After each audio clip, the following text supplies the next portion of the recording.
April 11th, 673. The waters of the Bosporus shimmered under the morning sun as an armada unlike anything Constantinople had ever seen approached from the south.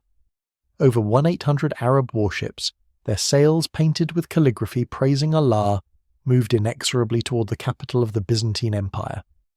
At the prow of each vessel stood warriors of the Umayyad Caliphate, men who had conquered Egypt, Syria and Palestine in a generation, who believed themselves invincible, who saw Constantinople as merely the next jewel in Islam's crown. What they could not have known, what no one outside the most secretive chambers of the Byzantine court could have imagined, was that waiting for them in the harbours of Constantinople was a weapon so terrifying, so unprecedented in its destructive power, that it would haunt the nightmares of their descendants for centuries. This is the story of Greek fire, the weapon that turned the sea itself into an inferno, that made water burn like oil, that transformed Byzantine warships into floating dragons, breathing flames that could not be extinguished. It is a story of how one refugee's invention saved an empire, how closely guarded secrets shaped the course of civilizations, and how the terror of liquid fire stopped the most powerful military force on earth dead in its tracks. The Byzantine Empire in 673 stood at the precipice of annihilation.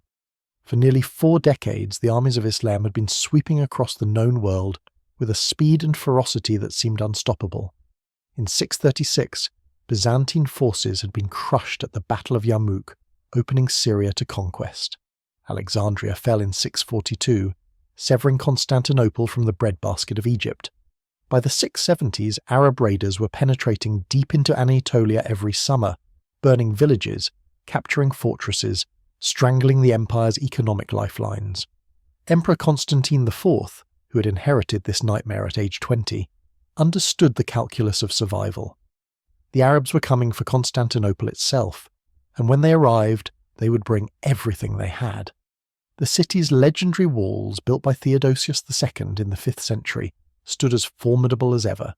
Triple layers of stone fortifications rising 60 feet high, interspersed with towers that could rain destruction on any army foolish enough to approach. But walls meant nothing against a naval blockade.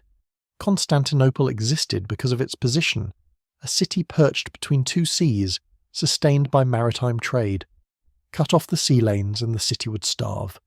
The Byzantines had always enjoyed naval superiority in their home waters. Their dromons, sleek war galleys powered by both sail and oar, could outmaneuver any enemy fleet. But numbers mattered, and the Arabs had numbers. Their fleet, built from the timber of Lebanon and Egypt, crewed by experienced Phoenician and Egyptian sailors who had known these waters for centuries, represented an overwhelming force. Constantine knew he needed something more than conventional tactics. He needed a miracle, or something close to it. That miracle walked through the gates of Constantinople in the form of a refugee named Kallinikos.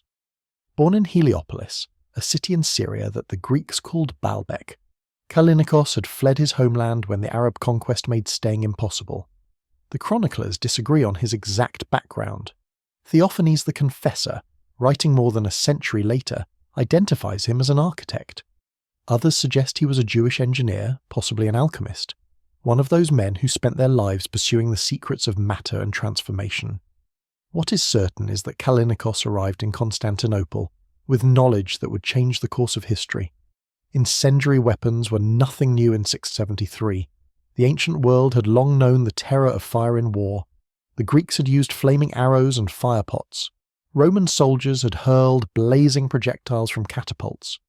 Byzantine forces themselves employed various combustible mixtures, combinations of pitch, sulfur and resin that could set enemy siege engines ablaze. But these were crude weapons, easily extinguished with water, limited in range, dangerous to the user. Kallinikos claimed he could create something different, a liquid that would burn on water, a substance that could be projected from ships at a distance, a fire that could not be put out. In the workshops of Constantinople, under conditions of absolute secrecy, Kallinikos began his work. The exact formula he developed remains unknown to this day, one of history's great unsolved mysteries. Modern scholars have spent centuries attempting to recreate it based on scattered descriptions in Byzantine texts. The consensus suggests a petroleum base, probably crude oil from the naturally occurring wells around the Black Sea region. To this petroleum, Kallinikos likely added pine resin to make it sticky, sulfur to intensify the flames, and possibly quicklime, which could react violently with water. Some historians suggest naphtha, that volatile liquid that seemed to ignite almost spontaneously. The process of creation was extraordinarily dangerous. In sealed workshops, Kallinikos and his small team of assistants would heat and distill petroleum, mixing it with resins in carefully calibrated proportions. One mistake, one spark in the wrong place, and the entire workshop would explode in an inferno. Several times in the coming years, such accidents would kill everyone involved. The formula itself was only half the weapon. Delivery mattered just as much. Kallinikos designed a system of bronze tubes, called siphons, that could be mounted on the prows of warships. These tubes connected to pressurized tanks heated by braziers. When Byzantine sailors operated the mechanism, pressurized Greek fire would shoot from the nozzle in a stream of liquid that ignited on contact with air, creating an arc of flame that could reach enemy ships from 50 feet away. It was, in rare essence, the world's first military flamethrower. The testing must have been spectacular and terrifying. Byzantine sailors watching the first demonstration saw liquid fire lance across the water, saw it spread across the surface of the sea in a burning sheet that could not be quenched. They saw wooden targets wrapped in flames so intense they crumbled to ash. They understood immediately that they possessed something unprecedented. The Arab fleet arrived off Constantinople in April 673, though some sources place the full siege as beginning in 674. The exact chronology remains disputed among historians, but the outcome does not. The Umayyad Caliph Muawiyah had dispatched his son Yazid to lead the expedition, though the naval command fell to experienced admirals who had conquered Cyprus and Rhodes in previous campaigns. The Arabs established a base on the peninsula of Cyzicus, a sheltered harbour just miles from Constantinople's walls. From there they launched repeated assaults on the city, probing its defences, seeking weak points, attempting to force an entry. The Byzantine fleet, heavily outnumbered, initially avoided direct engagement. Constantinople's position gave the defenders advantages. The narrow waters of the Bosporus created natural choke points, where superior numbers mattered less. The Golden Horn, that deep natural harbour behind the city's northern walls, could be sealed with a massive chain, denying the Arabs access to the safest anchorage. But avoiding battle could only delay the inevitable. The Arabs were patient. They returned to Cyzicus each winter, resupplied their forces, and renewed the assault each spring. The siege lasted for years, a grinding war of attrition that slowly strangled Byzantine trade. The moment when Greek fire was first deployed in combat is not precisely recorded, but it likely occurred during the naval battles of 677 or 678. The Byzantine historian Theophanes describes the scene with an almost biblical sense of awe. A small squadron of Byzantine dromons, each equipped with the bronze siphons at their prows, sailed out to meet a section of the Arab fleet. The Arabs, seeing what appeared to be a suicidal attack by vastly outnumbered ships, moved to surround and capture these vessels. Then the Byzantines opened fire.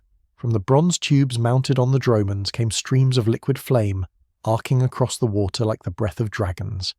The Arab ships, built of wood and pitch, soaked in seawater but fundamentally combustible, burst into inferno at the touch of Greek fire. The liquid clung to everything it touched, spreading across decks, running down into holds, igniting sails and rigging. Arab sailors trained in conventional naval warfare did what any sailor would do when facing fire. They tried to douse the flames with water. The effect was catastrophic. Far from extinguishing the flames, water seemed to intensify them. The petroleum-based mixture, lighter than water, floated on the surface and continued burning. Some components of the mixture, particularly if it included quicklime, may have actually reacted with water to generate additional heat. Arab sailors who jumped overboard to escape the flames found themselves swimming through burning water. The screams of men being consumed by fire that followed them into the sea created a psychological horror that would echo through Arab military literature for generations. Liutprand of Cremona, writing centuries later but drawing on contemporary accounts, recorded the Arab response in words that captured their terror. The men of the Arab fleet, he wrote, preferred drowning to burning alive, casting themselves into the depths rather than face the flames. But weighted down by armour and equipment, many who jumped simply sank without a trace. Others, trying to swim through the burning surface of the sea, died in agony as the flames consumed them. The Byzantine attack was methodical and devastating. The dromons, protected by their bronze-armoured siphons and crewed by men trained in the weapons deployment, moved through the Arab fleet like wolves through sheep. Each burst of Greek fire destroyed or crippled another ship. The Arabs, unable to approach close enough to board the Byzantine vessels without entering the range of the fire projectors, could not bring their superior numbers to bear. Conventional tactics meant nothing when the sea itself was weaponized. The Arab fleet broke, ships scattered in panic, some trying to retreat to Cyzicus, others fleeing south toward the open sea. Byzantine dromons pursued, their bronze tubes spitting flame, hunting down stragglers. The water around Constantinople filled with burning wreckage, with the corpses of Arab sailors, with the debris of a shattered armada. In a single engagement, Greek fire had accomplished what years of conventional warfare could not. It had broken the siege. The Arab commanders, surveying the destruction, realized they faced an impossible situation. They could not blockade a city when approaching its fleet meant sailing into liquid fire. They could not capture Constantinople when the sea itself became their enemy. In 678, after years of failure and mounting casualties, the Arab fleet withdrew. On their retreat across the Aegean, a storm destroyed much of what remained of the armada. Of the hundreds of ships that had set out to conquer Constantinople, only a handful returned to Syria. Caliph Muawiyah, facing this catastrophic defeat, had no choice but to seek peace.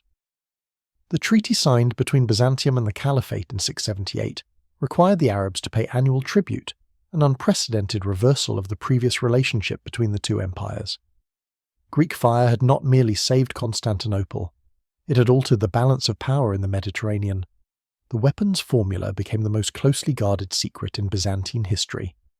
Emperor Constantine decreed that knowledge of Greek fire's composition would be restricted to the imperial family and to the descendants of Kallinikos, who would manufacture it in sealed workshops under imperial supervision. No written formula was ever committed to parchment. The recipe passed orally from father to son, from emperor to heir, in whispered conferences behind locked doors. Byzantine emperors understood that their survival might depend on maintaining this monopoly.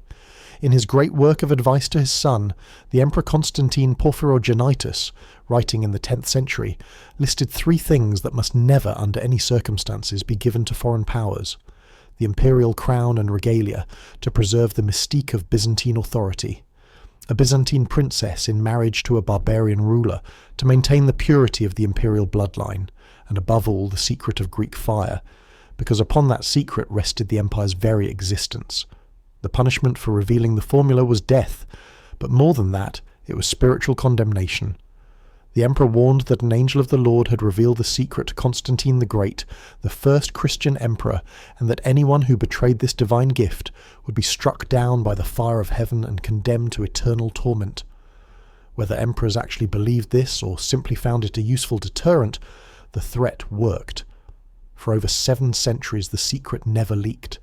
The decades following the first Arab siege saw Constantinople strengthen and recover.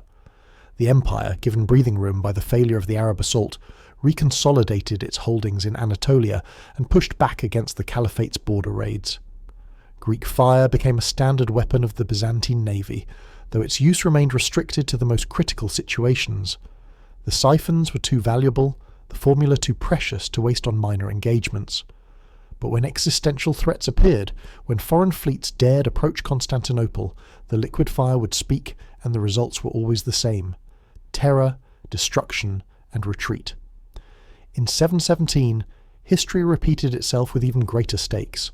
A new Umayyad caliph, Sulayman ibn Abd al-Malik, determined to succeed where his predecessors had failed, assembled the largest military force yet launched against the Byzantine Empire.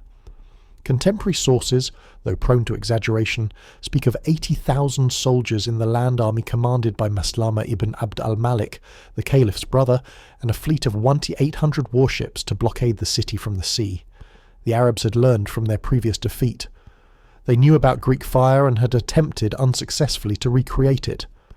Arab alchemists had experimented with various petroleum-based mixtures, but nothing they produced matched the terror of the Byzantine weapon. Still, the Caliphate's commanders believed that overwhelming force could succeed where previous expeditions had failed. The land army would assault Constantinople's walls while the fleet cut off all maritime supply lines. The city would be strangled into submission. The timing of the attack demonstrated strategic sophistication. The Arabs chose August 15th, 717, the Feast of the Assumption in the Christian calendar, hoping to catch the Byzantines in the midst of religious celebrations. The army crossed the Hellespont from Anatolia into Thrace and began constructing siege works around Constantinople's western walls. The fleet sailed into the Sea of Marmara, preparing to complete the blockade. But the Arabs had not accounted for the political turmoil within Byzantium itself. Emperor Theodosius III, who had been elevated to power through a coup, was proving ineffective. As the Arab threat materialized, a general named Leo, commanding the Anatolican theme in Eastern Asia Minor, marched on Constantinople with his own army. The city faced enemies both within and without, Arab invaders and Byzantine usurpers. In March 717, Leo entered Constantinople and was crowned as Leo III, later known as Leo the Isaurian. Theodosius, recognizing reality, abdicated peacefully and retired to a monastery.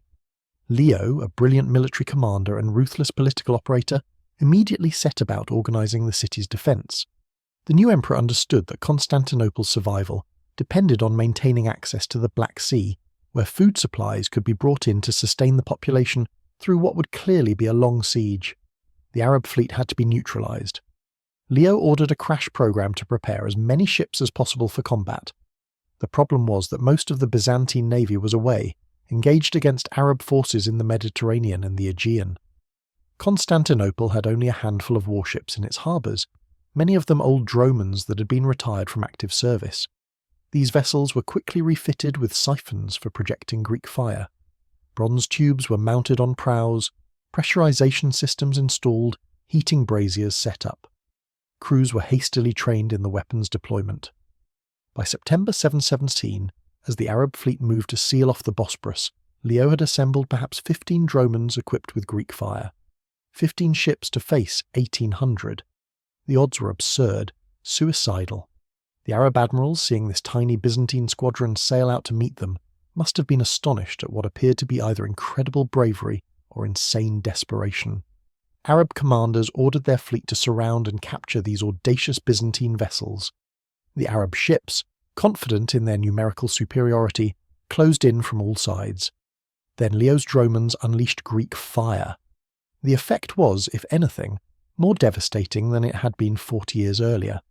The Arab fleet had been at sea for weeks, their ships saturated with salt water, their timber dried by the sun. The liquid fire, projected in arcs from the Byzantine siphons, transformed the water around Constantinople into a lake of flames.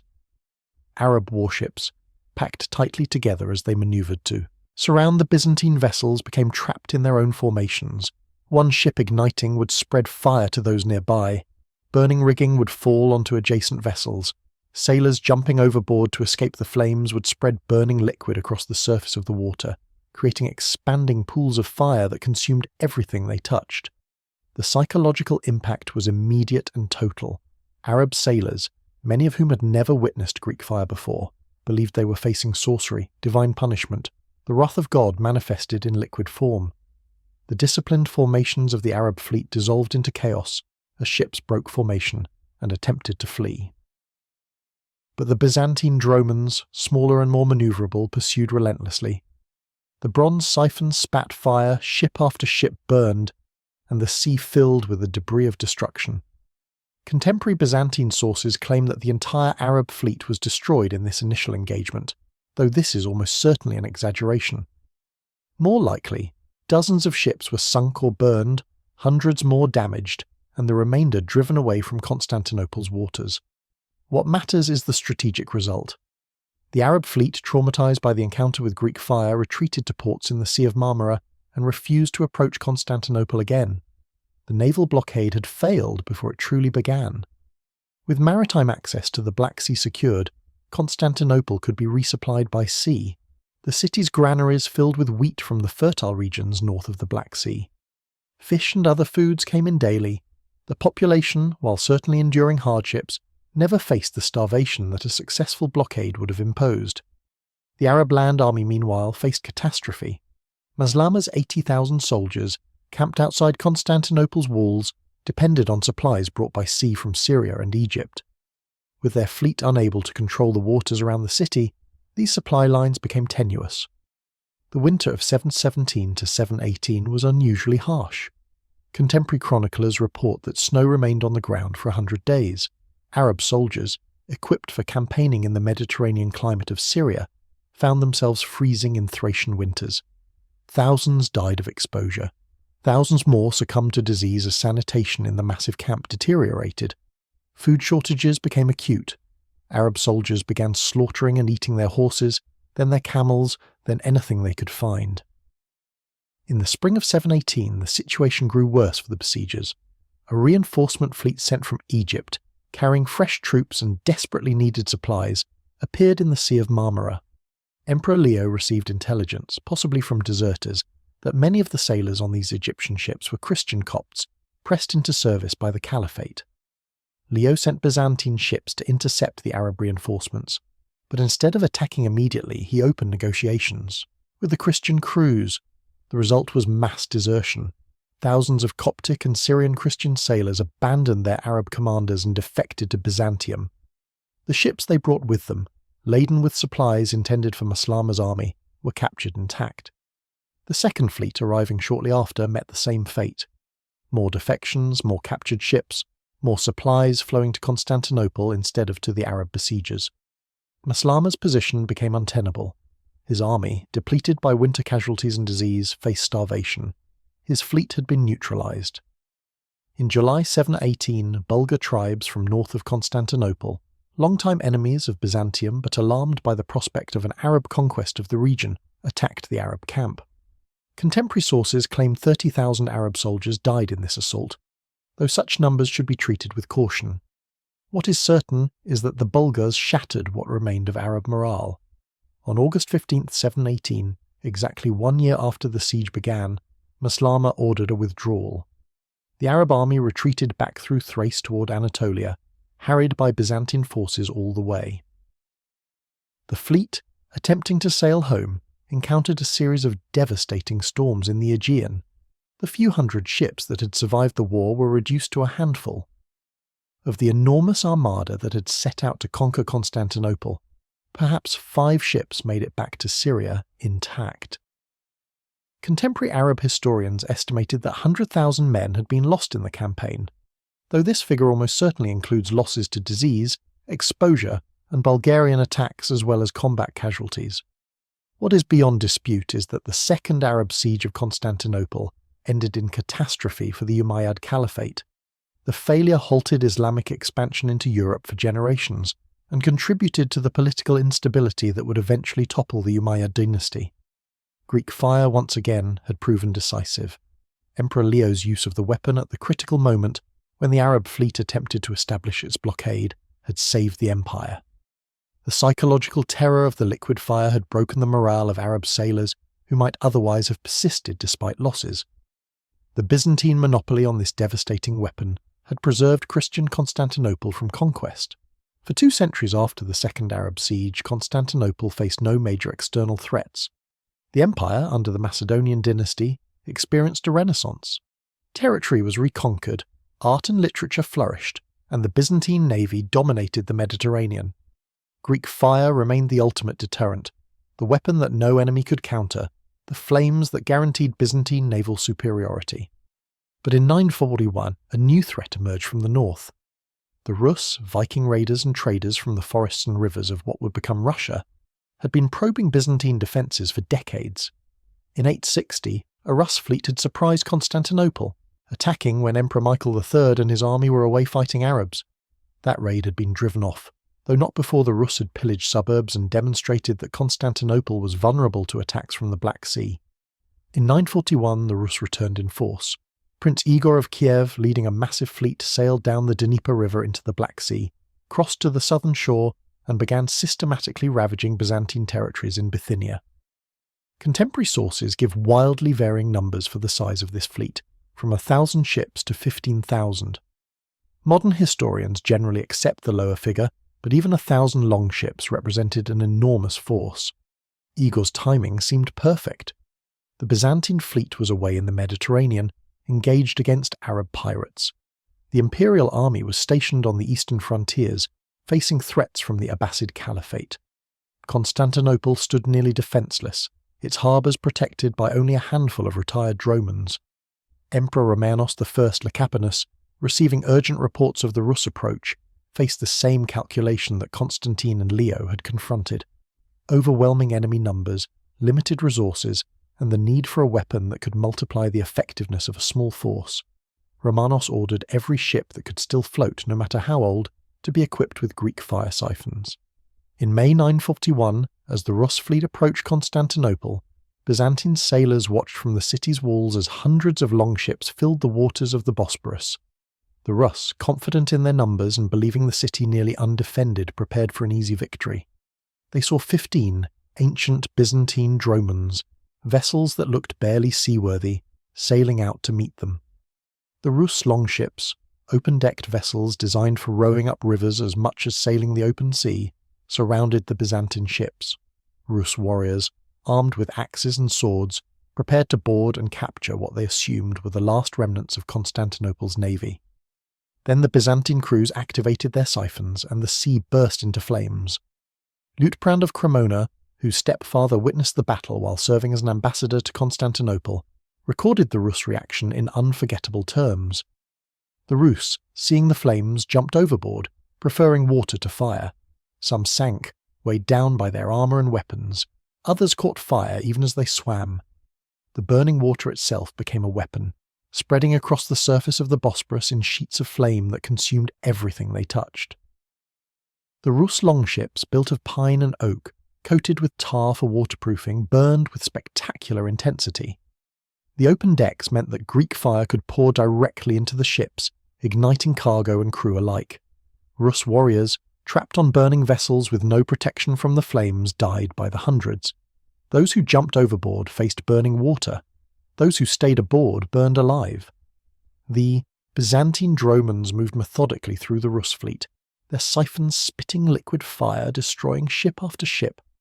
The Rus warriors, brave men who had faced combat across the known world, broke and fled. Hundreds of longships turned and rowed desperately for the open sea, abandoning the attack entirely. Byzantine sources claim that only a handful of Rus ships escaped the flames. While this is almost certainly an exaggeration, the destruction was evidently severe enough to shatter Igor's invasion plans. The Rus, who had already landed and were ravaging the Byzantine countryside, learned of the naval disaster and began a fighting retreat toward the Black Sea. In September, as they attempted to sail home, the reconstituted Byzantine fleet under Admiral Theophanes caught them off the coast of Thrace and attacked again. Greek fire once more proved decisive. Byzantine ships, fresh and fully equipped, surrounded the remnants of the Rus fleet and incinerated it. The Russian primary chronicle, written generations later, records the defeat with brutal honesty. Of the massive fleet that had set out to conquer Constantinople, only a few ships returned to Kiev. The survivors brought tales of liquid fire that burned on water, of flames that could not be extinguished, of a weapon so terrifying it seemed to defy the laws of nature. The impact on the Rus was profound and lasting. In 1944, when Igor attempted another expedition against Byzantium, he brought a much larger force, including cavalry armies, to march overland. But before the attack began, Byzantine diplomats met with Igor and negotiated a treaty. The Byzantines agreed to pay tribute and grant trading privileges. Igor agreed to withdraw without fighting. The reason for his willingness to negotiate was clear. The Rus had no answer to Greek fire. Another naval assault would mean another massacre. The Treaty of 945 marked the beginning of closer ties between Kiev and Constantinople. Within a generation, Rus princes would be sending their warriors to serve in Constantinople as the elite Varangian Guard, the Viking mercenaries who became the Byzantine Emperor's personal bodyguards. Greek fire had not only defeated the Rus, but had converted them from raiders into allies. The weapon's effectiveness continued to shape Byzantine military strategy throughout the 10th and 11th centuries. When rebel generals attempted to seize Constantinople by naval assault, they faced Greek fire and were destroyed. When foreign fleets threatened Byzantine holdings in the Mediterranean, Greek fire scattered them. The weapon became synonymous with Byzantine power, a symbol of the empire's technological superiority and divine favour, but maintaining the monopoly required constant vigilance. Foreign powers desperately wanted to acquire the secret. Arab chemists spent generations trying to recreate the formula from descriptions given by survivors of naval battles. Some of their experiments produced effective incendiary weapons, but none matched the power and versatility of true Greek fire. The Arabs developed their own petroleum-based weapons, and the term Greek fire eventually became a generic name for any incendiary used in medieval warfare, but the Byzantine formula remained unique. The delivery system was as important as the chemical composition. The bronze siphons, with their pressurization mechanisms and heating elements, were engineering marvels. Captured siphons were studied by enemy engineers, but without understanding the complete system, from fuel mixture to pressure regulation to ignition method, they could not be replicated effectively. The Byzantines also developed variations on the basic weapon. Portable versions, called kyrosiphons, could be carried by individual soldiers and used in siege warfare to set enemy siege engines aflame. Clay grenades filled with Greek fire could be hurled by hand or launched from catapults, creating area denial zones on battlefields. The versatility of the weapon, its effectiveness in both naval and land combat, made it the most important military technology of the medieval Mediterranean. The psychological impact of Greek fire extended far beyond its actual use. The mere threat of the weapon was often sufficient to deter attacks. Foreign fleets approaching Byzantine waters knew that they might face liquid fire, and this knowledge affected their tactics and morale. Sailors who had heard stories of burning water, of flames that followed you when you jumped overboard, of comrades screaming as they burned alive, were understandably reluctant to close with Byzantine ships. The weapon's religious dimensions enhanced its psychological power. Byzantine emperors and propagandists portrayed Greek fire as a gift from God, divine protection for the Christian empire against its enemies. The fact that the flames burned on water, seemingly defying nature itself, supported claims of miraculous origins. Arab and Rus accounts of battles where Greek fire was used often include elements of the supernatural, describing the flames as unnatural, demonic, evidence of sorcery. This religious framing served Byzantine interests by making the weapon seem impossible to counter through conventional means. By the late 11th century, after nearly 400 years of monopoly, Byzantine use of Greek fire began to decline. The reasons for this are not entirely clear. Some historians suggest that the formula was gradually lost, as the family lineages responsible for manufacturing it died out or were disrupted by political upheavals. Others argue that changes in naval warfare, particularly the development of heavier ships and improved firefighting techniques, reduced the weapon's effectiveness. It's also possible that the increasing cost and danger of manufacturing Greek fire made it less practical as the Byzantine economy weakened. The Fourth Crusade in 1204 saw the last recorded uses of Greek fire in large-scale naval combat. Ironically, it was used against Western Christian crusaders who had turned their forces against Constantinople itself. Byzantine ships employed Greek fire to defend the city's harbours, and for a time the liquid flames held off the Venetian and Frankish fleets. But the Crusaders, using siege towers mounted on ships and coordinated assaults, eventually broke through the sea walls and captured Constantinople. The sacking of the city by Crusaders in 1204 marked the end of Byzantine power in any meaningful sense. When the empire was restored in 1261, it was a shadow of its former glory, controlling only fragments of its previous territory. The knowledge of Greek fire, if it still existed, was apparently lost in the chaos of the Crusader occupation. By the 14th century, when gunpowder weapons began appearing in Mediterranean warfare, the era of Greek fire had definitively ended. The weapon's legacy, however, extended far beyond its period of active use. For 7 centuries, Greek fire had protected Constantinople from conquest, had preserved the Byzantine Empire through its darkest hours, had demonstrated the power of technological superiority in warfare. The weapon had stopped 2 major Arab invasions, had defeated multiple Rus attacks, had deterred countless smaller threats. Without Greek fire, Constantinople almost certainly would have fallen to the Arabs in the 7th or 8th century, dramatically altering the course of European history. The survival of Byzantine civilization preserved classical Greek and Roman texts that might otherwise have been lost, maintained a bulwark of Christian power in the eastern Mediterranean, and sustained cultural and economic networks that connected Europe with Asia. The specific formula that Kallinikos developed in the 670s remains unknown. Modern chemists and historians have proposed numerous theories. The most widely accepted suggests a base of crude petroleum or naphtha, with additions of pine resin to make it sticky, sulfur to intensify flames, and possibly quicklime, which could react with water. Some experts suggest that the formula may have varied over the centuries, with different manufacturers using slightly different ingredients while achieving similar effects. Experimental archaeology has attempted to recreate Greek fire using various combinations of historically available materials. These experiments have produced incendiary weapons that burn on water and are difficult to extinguish, lending support to the petroleum resin theory. However, none of the modern recreations have perfectly matched the descriptions in historical sources, suggesting that some key ingredient or preparation method remains unknown. The fact that the formula was never written down, transmitted only orally within restricted circles, meant that it was inherently fragile knowledge. A single break in the chain of transmission, one generation failing to pass the secret to the next, could lose it forever. This eventually happened, though. Precisely when and how remains a mystery. Perhaps the last person who knew the complete formula died without an heir. Perhaps political upheavals disrupted the manufacturing workshops.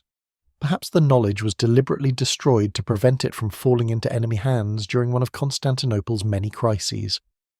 The strategic implications of Greek fire extended beyond its immediate military applications. The weapon represented early recognition of the importance of maintaining technological superiority in warfare. The Byzantine state invested enormous resources in developing, manufacturing, and protecting this advantage. The security measures surrounding Greek fire, including death penalties for disclosure and elaborate myths about divine origins, demonstrated sophisticated understanding of information security. In modern strategic terms, Greek fire functioned as a deterrent, a weapon whose power lay as much in its potential use as in its actual deployment.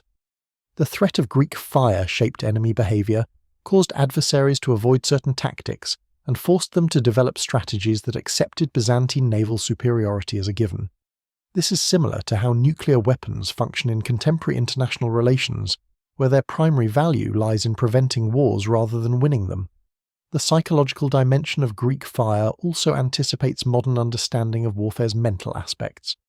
The Byzantines recognized that terror could be as effective as physical destruction, that weapons which broke enemy morale could achieve strategic objectives with fewer resources than conventional combat required. The accounts of Arab and Rus sailors jumping into burning water, preferring drowning to facing the flames, illustrate the weapon's psychological impact. The development and use of Greek fire also highlights the role of individual innovators in military history. Kallinikos, a refugee arriving in a foreign city with nothing but knowledge in his head, created a weapon system that saved an empire.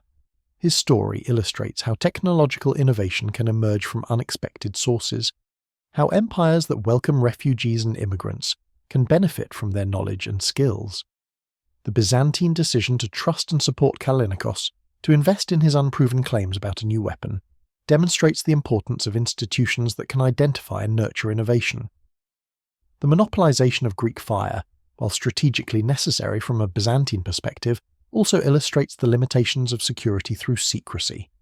The formula's restriction to a tiny circle of initiates ensured that when that circle was disrupted, the knowledge vanished. A more open approach, with written documentation and broader manufacturing, might have preserved the technology, but would have risked it falling into enemy hands. This tension between security and resilience remains relevant in contemporary discussions of classified military technology. The environmental aspects of Greek fire warfare are also worth noting. The large-scale use of petroleum-based incendiaries in enclosed waters like the Bosporus must have created significant pollution. Contemporary sources describe the waters around Constantinople being covered in oil and debris after major naval battles. The long-term ecological impact of Greek fire, while impossible to quantify centuries later, was probably substantial in the immediate areas where it was used. The final assessment of Greek fire must acknowledge both its military effectiveness and its historical significance. As a weapon system, it was devastatingly effective in its intended role. Naval warfare in enclosed waters against wooden ships played to all of the weapon's strengths. The combination of chemical composition, delivery system, and tactical doctrine created a capability that no contemporary enemy could counter. As a historical force, Greek fire's impact extended across centuries and continents. The weapon enabled Byzantine survival during critical periods when the empire might otherwise have collapsed. This survival preserved elements of classical civilization, maintained trading networks that connected diverse cultures, and shaped the political geography of the Mediterranean world. The story of Greek fire is ultimately a story about the intersection of chemistry, engineering, tactics, and grand strategy. It demonstrates how technological innovation can determine the outcomes of conflicts, how military superiority can rest on maintaining knowledge advantages, and how the terror of unprecedented weapons can reshape the strategic calculations of entire civilizations. From April 673, when Callinicus first demonstrated his liquid fire to Emperor Constantine IV, to the 13th century, when the last recorded uses occurred, Greek fire defined Byzantine naval power, the weapon that made the sea burn, that turned water itself into a weapon, that created flames impossible to extinguish, saved Constantinople from conquest, and preserved an empire for centuries beyond its natural lifespan. In the end, it was not enemy action that defeated Greek fire, but the passage of time and the slow dissolution of the knowledge required to create it. The formula vanished, the manufacturing workshops closed, the bronze siphons were lost or melted down, and the weapon that had once seemed like divine fire descended from heaven became nothing more than a legend, a story told in chronicles and feared in memories, a reminder that the sea itself once burned at the command of Byzantine emperors. The legacy of Greek fire extended into military thought and practice long after the weapon itself disappeared. Medieval European commanders, reading Byzantine military manuals translated into Latin, studied the accounts of liquid fire and attempted to understand the principles behind its effectiveness. The Crusaders who witnessed Greek fire during the Fourth Crusade brought back descriptions that influenced Western military thinking for generations. Arab military treatises devoted entire chapters to discussing Greek fire, analysing why it had been so effective and proposing countermeasures that were never fully successful. The psychological scars left by encounters with Greek fire can be traced through centuries of military literature. Arab historians writing in the 9th and 10th centuries, generations after the failed sieges of Constantinople, still described the weapon with an almost reverential fear. Al-Tabari, chronicling the Second Arab Siege, wrote of flames that pursued men into the depths of the sea, that clung to flesh and could not be scraped away, that seemed animated by malevolent intelligence. Ibn Khaldun, the great Arab historian of the 14th century, included Greek fire in his discussions of weapons that had changed the course of history, placing it alongside gunpowder and the composite bow as innovations that had tilted the balance of military power. The Russian chronicles preserved memories of the 941 disaster for centuries. The tale of bygone years, compiled in Kiev in the early 12th century, described Greek fire as lightning from heaven, as divine punishment for Rus' presumption in attacking the Christian capital. Russian Orthodox Christianity, which emerged from Kiev's eventual conversion following its military defeat and subsequent alliance with Byzantium, incorporated the story of Greek fire into its foundational narratives. The flames that had destroyed Igor's fleet became, in Orthodox tradition, evidence of God's protection of Constantinople, the Second Rome, the greatest city of Christendom. The technical aspects of Greek fire influenced the development of incendiary weapons across the medieval world. While none could replicate the exact Byzantine formula, various cultures developed their own versions. The Arabs produced naft, petroleum-based incendiaries used in siege warfare. The Chinese, already familiar with gunpowder, created fire arrows and explosive bombs that combined incendiary and concussive effects. European alchemists experimented with various combustible mixtures, seeking to recreate the legendary Greek fire or develop equivalents. These efforts, while never fully successful in matching Byzantine performance, contributed to the broader development of military chemistry and the eventual emergence of gunpowder weapons. The transition from Greek fire to gunpowder weapons represents a significant shift in military technology. Greek fire was fundamentally a chemical weapon, relying on the properties of burning petroleum and its interactions with water. Gunpowder weapons relied on explosive force, using rapid combustion to propel projectiles or create blast effects. The two technologies overlapped briefly in the late medieval period, with both incendiaries and early cannon being used simultaneously. But gunpowder's versatility, its effectiveness against fortifications, and its relative ease of manufacture compared to Greek fire eventually made it the dominant military technology. The preservation of knowledge about Greek fire in Byzantine military manuals provided crucial information for later historians attempting to understand medieval warfare. The most important source is the Tactica of Emperor Leo VI, written around 900, which includes detailed discussions of naval combat and the use of liquid fire. Leo's manual describes the siphon mechanism, the training required for crews to operate it effectively, the tactical formations that maximized Greek fire's effectiveness, and the psychological impact of the weapon on enemy morale. Another critical source is the Precepta Militaria of Emperor Nikephoros II Phocas, written in the 960s, which discusses both naval uses of Greek fire and its application in siege warfare.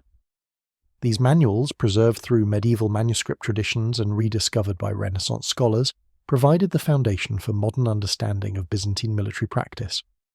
The diplomatic dimensions of Greek fire's monopoly deserve deeper examination. Byzantine foreign policy, particularly in the 9th and 10th centuries when the empire was at its strongest, frequently leveraged the threat of Greek fire in negotiations. Foreign rulers seeking alliances with Constantinople understood that access to Byzantine military technology, including Greek fire, was forever forbidden.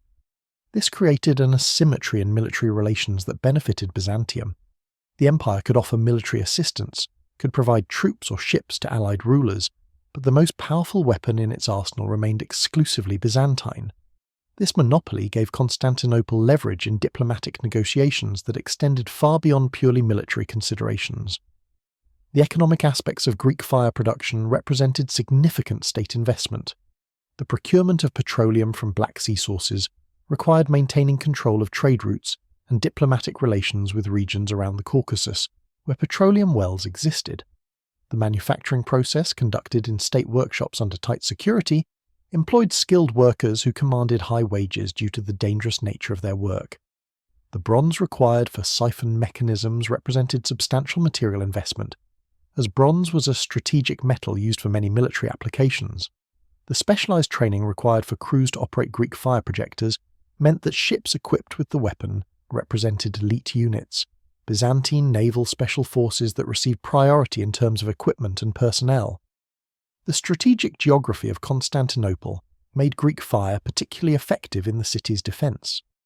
The narrow waters of the Bosporus, the confined spaces of the Golden Horn, and the currents and tides that channeled approaching fleets into predictable patterns all favored defenders using area effect weapons like Greek fire.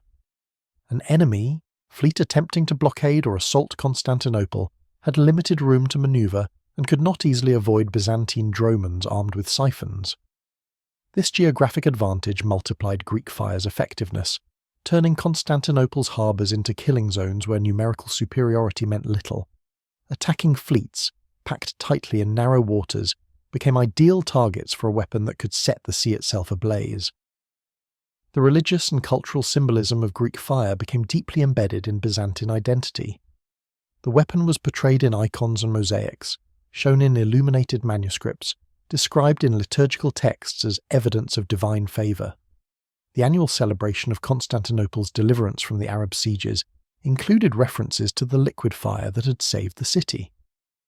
Byzantine emperors, in their official rhetoric, portrayed themselves as wielders of heavenly fire, as instruments of God's will in punishing those who threatened Christian civilization. This conflation of religious and military power reinforced imperial authority and created a mythological framework around Greek fire that enhanced its deterrent value. The casualties inflicted by Greek fire in major engagements were substantial, but difficult to quantify precisely. Medieval sources routinely exaggerated casualty figures, and distinguishing between deaths caused directly by Greek fire versus other factors like drowning, conventional combat, or subsequent storms is often impossible. However, the consistent pattern across multiple engagements suggests that Greek fire caused casualties disproportionate to the size of forces deployed. The 678 engagement that ended the First Arab Siege reportedly destroyed hundreds of ships and killed thousands of sailors. The 718 battle saw similar destruction. The 941 attack on the Rus fleet inflicted casualties that Russian chronicles acknowledged decades later as catastrophic. Even accounting for exaggeration in medieval sources, Greek fire clearly produced casualty rates that shocked contemporary observers and exceeded what conventional naval warfare typically achieved. The weapon's effectiveness against different types of enemy vessels varied based on ship construction and tactics. Arab warships, built in the Mediterranean tradition with covered decks and higher freeboard, offered some protection against Greek fire compared to more vulnerable vessel types. However, the petroleum-based mixture could still penetrate into holds and set ships ablaze from within. Rus longships, with their open decks and lower profiles, were particularly vulnerable. The lack of any covering meant that Greek fire projected onto a longship would immediately affect crew and cargo. The Viking tradition of carrying flammable trade goods and supplies made their ships especially combustible once ignited. The tactical evolution of Greek fire employment shows Byzantine military adaptation over time. Early uses during the First Arab Siege appear to have been relatively straightforward. Byzantine dromons would approach enemy ships, project Greek fire, and withdraw. By the 10th century, Byzantine naval tactics had become more sophisticated. Fleets using Greek fire would coordinate with conventional warships to create combined arms attacks. Dromons with siphons would break enemy formations and create chaos, while conventional warships would exploit the confusion to board damaged vessels or pursue fleeing enemies. Ships equipped with Greek fire operated as fire support platforms, similar to how artillery functions in modern combined arms doctrine, working in coordination with other unit types to maximize overall effectiveness. The limitations of Greek fire as a weapon system became apparent in certain tactical situations. The weapon was most effective at relatively close range, typically 50 feet or less, which meant that Byzantine ships had to approach within missile range of enemy vessels before they could employ their siphons. Against enemies equipped with effective archers, or who could launch projectiles from a distance, this approach could be dangerous. The heating and pressurization systems required to project Greek fire took time to prepare, meaning the weapon could not be used instantly in surprise encounters. The fuel capacity of ships was limited, restricting how long Greek fire could be continuously employed in extended engagements. These limitations meant that Greek fire was most effective in planned engagements, where Byzantine commanders could choose the time and place of combat and prepare their systems accordingly. The environmental conditions necessary for Greek fire's optimal employment also imposed constraints. Strong winds could disperse the burning liquid before it reached targets, or could blow flames back toward the ships projecting it. Heavy rain or rough seas could interfere with the ignition process or extinguish flames before they could spread. The weapon worked best in calm conditions with light winds, which meant that its employment was somewhat weather-dependent. Byzantine naval commanders had to factor these environmental considerations into their tactical planning, sometimes delaying engagements until conditions favoured Greek fire use. The maintenance and logistics of Greek fire systems required specialised knowledge and resources. The bronze siphons had to be cleaned and inspected regularly to prevent corrosion or blockages that could cause catastrophic failures during operation. The fuel itself was unstable and had to be stored carefully to prevent accidental ignition. Ships equipped with Greek fire required dedicated crew members trained in the weapon's operation, maintenance and safety protocols. The logistics of supplying these ships with fuel and spare parts represented an ongoing commitment of resources. This maintenance burden meant that Byzantine fleets could not equip every ship with Greek fire, but instead concentrated the weapon on specialised vessels that operated as fire support platforms within larger formations. The defensive countermeasures attempted by enemies facing Greek fire illustrate the weapon's impact on tactical thinking. Arab sources describe various attempts to protect ships against liquid fire. Some commanders ordered their vessels covered with vinegar-soaked hides, believing this would prevent ignition. Others tried coating ships with wet clay or mud. Some Arab tactical manuals recommended rapid maneuver and dispersed formations to minimize exposure to Greek fire. None of these countermeasures proved consistently effective. The petroleum-based mixture would burn through most protective coverings and dispersed formations while reducing the number of ships affected by each Greek fire attack, made fleets more vulnerable to being defeated in detail by Byzantine forces. The Rus, after their 941 defeat, apparently never developed effective countermeasures, instead choosing to avoid confrontations where Greek fire might be used. The capture of Greek fire projectors by enemy forces occasionally occurred, but rarely provided useful intelligence. The siphon mechanisms, while sophisticated, were only one component of the weapon system. Without knowledge of the fuel composition, pressurization requirements, heating procedures, and operating techniques, captured siphons were essentially useless.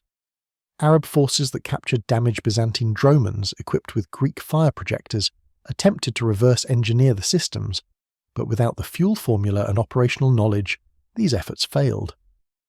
The Venetians, who maintained close trading relationships with Constantinople and had access to Byzantine military technology in other areas, apparently never acquired Greek fire despite centuries of contact.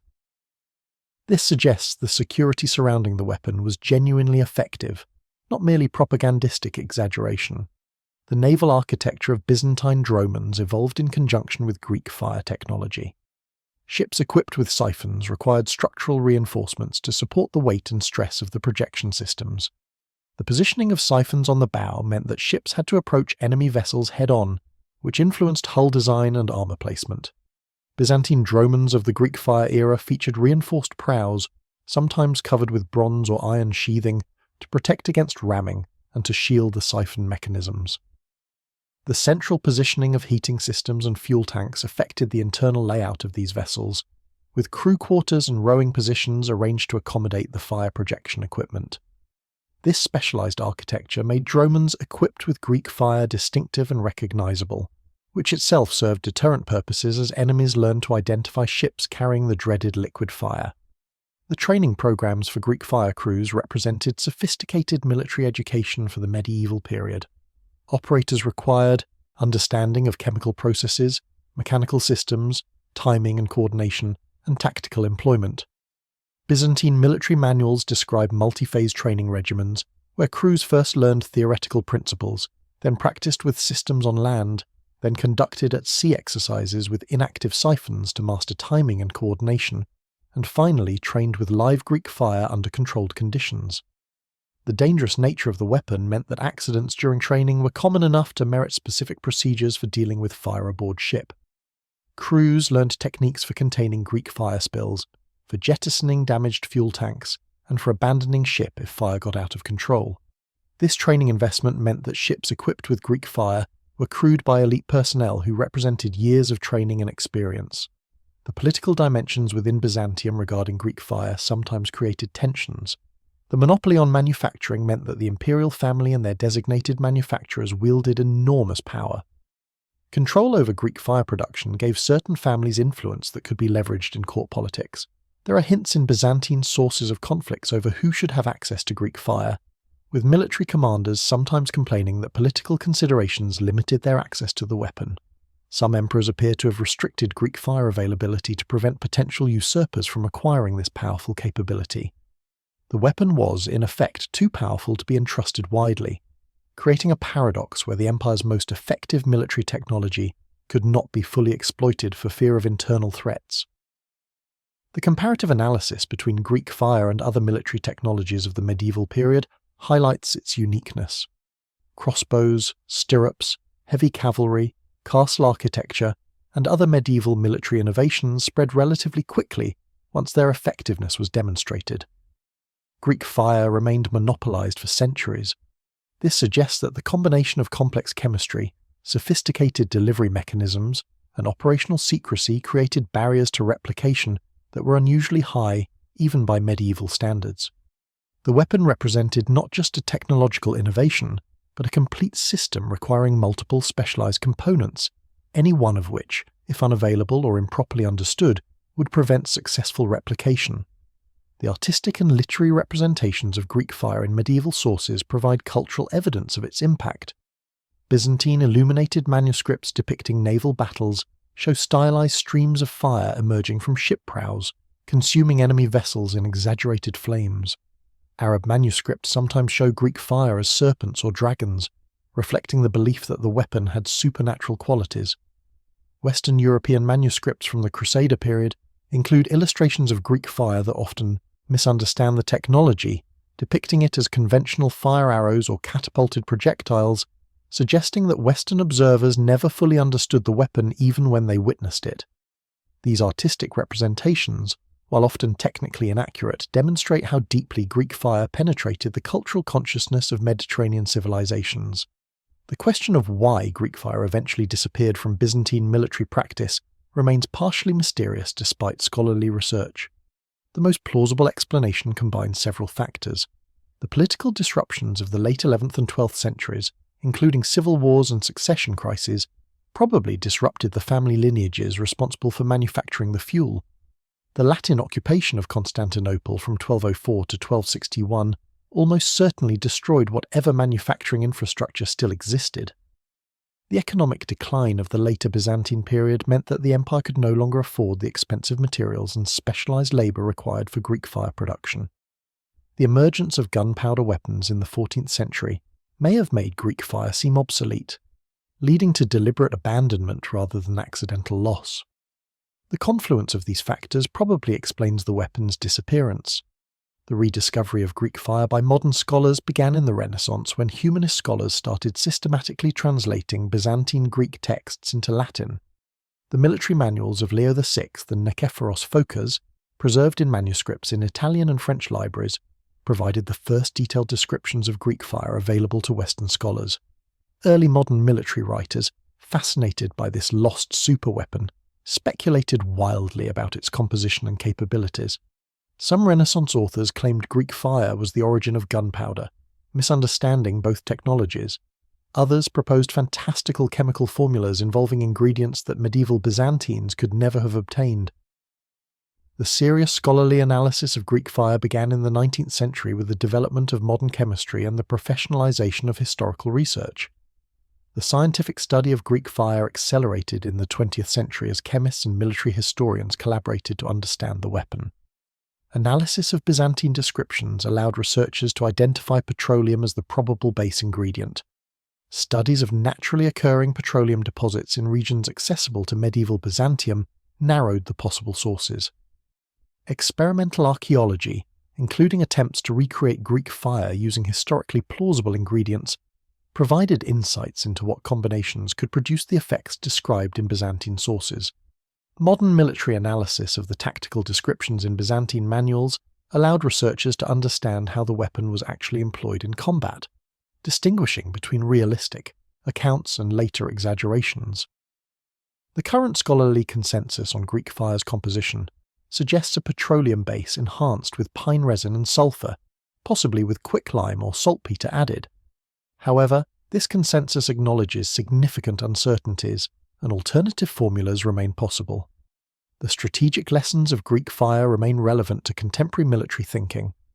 The weapon demonstrated that technological superiority could compensate for numerical inferiority, that weapons causing psychological as well as physical effects could achieve disproportionate impact, that maintaining technological monopolies through information security could provide lasting strategic advantages, and that specialized elite forces equipped with advanced weapons could serve as force multipliers within larger military organizations. Modern military planners studying asymmetric warfare, precision weapons, and information operations can find instructive parallels in Byzantine employment of Greek fire. The ethical dimensions of Greek fire as a weapon deserve consideration. The weapon caused horrific deaths, with victims burning alive or drowning while trying to escape flames. The deliberate use of incendiaries against human targets raises moral questions that medieval commentators largely ignored, but that modern ethical frameworks would scrutinize. Byzantine sources show no particular moral unease about Greek fire, portraying it as a legitimate defensive weapon protecting Christian civilization. Arab sources condemn it primarily as unfair or unnatural, rather than as morally wrong per se. The medieval understanding of warfare ethics, shaped by religious and cultural frameworks very different from modern humanitarian law, did not include restrictions on incendiary weapons comparable to contemporary Geneva Conventions. The economic value of Greek fire to the Byzantine state probably exceeded the direct military value. The weapon's reputation deterred attacks that never occurred, saved costs that would have been incurred defending against invasions that were abandoned before they began, and provided negotiating leverage in diplomatic interactions worth more than the actual combat applications. Calculating the return on investment for Greek fire would need to account for these indirect benefits, which likely far exceeded the direct costs of research, manufacturing, and deployment. From this economic perspective, Greek fire represents one of history's most cost-effective military investments, a weapon system that preserved an empire for centuries at a fraction of the cost of maintaining conventional forces sufficient to achieve the same deterrent effect. The legacy of Greek fire in modern military terminology and culture persists in subtle ways. The term Greek fire itself has entered common usage as a metaphor for any devastating weapon or attacking force. Military planners use the historical example when discussing technological surprise capability, overmatch, and asymmetric advantages. The concept of a wonder weapon that can decisively shift the balance of power, while often proven illusory in actual warfare, draws some of its cultural resonance from the genuine historical example of Greek fire. The weapon represents a rare case where a single technology actually did provide the decisive advantage that military planners perpetually seek. The final assessment of Greek fire must acknowledge its limitations alongside its achievements. The weapon did not make Byzantium invulnerable. Arab armies continued conquering Byzantine territory through land campaigns that Greek fire could not influence. The empire's long decline from the 7th century onward continued despite possessing this superweapon.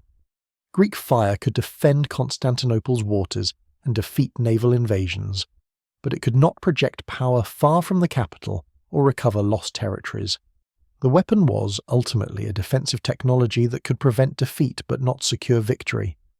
This limitation shaped Byzantine strategy for centuries, creating a fundamentally defensive military posture focused on survival rather than expansion.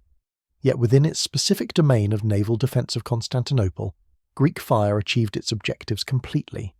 No enemy fleet ever successfully blockaded or captured Constantinople during the centuries when Greek fire was available.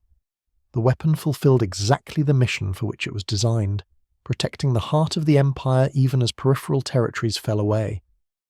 This focused effectiveness, this perfect alignment between capability and strategic requirement, makes Greek fire exceptional in military history. The human stories behind Greek fire add personal dimension to this technological narrative.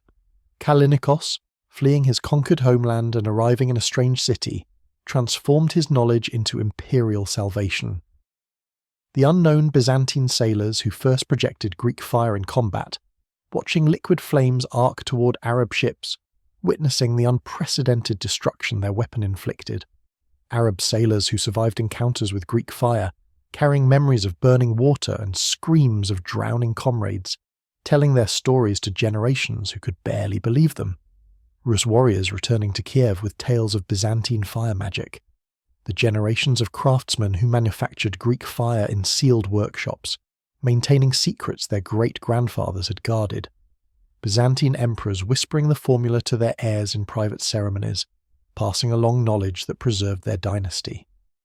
These individual human experiences, mostly lost to history, collectively shaped the destiny of empires. The counterfactual question of what would have happened without Greek fire provides perspective on the weapon's historical importance.